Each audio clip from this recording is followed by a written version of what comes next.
Uhali gani mwanafamilia, na natumai ubuheri wa afya tele kabisa.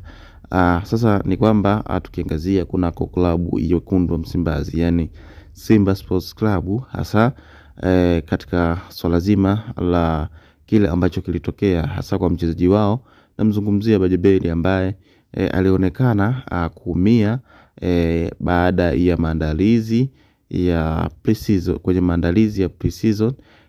Sasa ni kitu ambacho kimekuwa kimewashangaza mashabiki, hasa mchezaji huyo toka ligi kuu ianze hajaonekana akijumuika na wenzake, ijapokuwa kuna taarifa ambazo zilitoka kwamba mchezaji huyo ameshapona majeraha na anaendelea vizuri. Sasa ni kwamba kutoka vyanzo vya kuaminika ni kwamba mchezaji huyo ni kweli ameshakaa vizuri, yani amepona kutoka katika majeraha ambayo aliumia kwenye maandalizi ya kwenye pre-season, ambapo yalikuwa ni maandalizi ya msimu mpya wa ligi kuu Tanzania bara. Sasa ni kwamba mchezaji huyo ameshakaa vizuri, na kile ambacho kinadaiwa ni kwamba amekuwa akionekana mahali tofauti tofauti akifanya mazoezi madogo madogo ili kujiweka sawa, hasa baada ya kukaa kwa kipindi kirefu kidogo kwa kuto kucheza au kuto kujumuika na kikosi cha Wekundu wa Msimbazi katika mechi kadha wa kadha.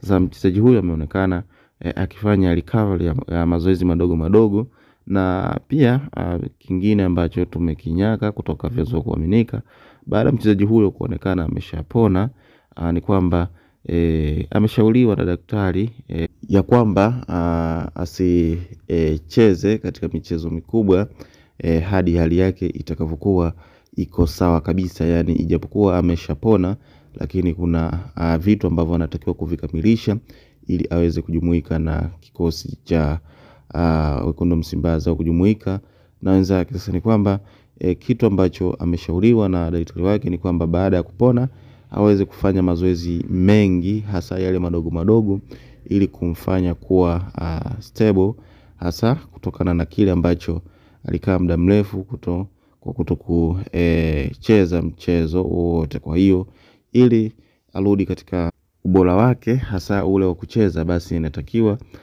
afanye mazoezi ya kutosha, hasa yale madogo madogo, ili atakapojumuika na wenzake basi mwili wake unakuwa utakuwa umekaa stable. Kwa hiyo mwanafamilia, kumekuwa kukizuka maneno kadha kadha kuhusiana na mchezaji huyu kwamba kulikoni klabu ya Wekundu wa Msimbazi ili sajili mchezaji lakini haonekani.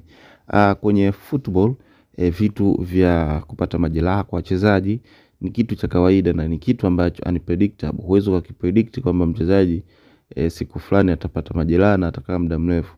Kwa hiyo ni sehemu, naweza kusema kwamba ni ajali kazini, au ni siku tu kwa mchezaji tunasema ni siku ambazo tunasema ni mbaya kwake ambazo zinakuwa zimetokea. Kwa hiyo ni vitu ambavyo si kitu ambacho kinakuwa kimepangwa. Hata mchezaji na wachezaji wengi sana wamekuwa wakiogopa kuumia, kwani mara nyingi wachezaji wakishakuwa injured, hata kuaminiwa na timu au na vilabu hasa katika uwezo wake ili kuisaidia klabu, utakuwa unaonekana unapungua kutokana na kile cha kukaa nje, kuto isaidia au kutoisupport timu yake. Kwa hiyo naweza kusema kwamba kama hiki kilichotokea kwa Bajabel ni kitu ambacho kawaida kwenye football. Kwa hiyo wachezaji washabiki wanapokuwa wanaweka kitu ambacho kinaonekana kama klabu ya Wekundu wa Msimbazi haikuwa serious katika kusajili,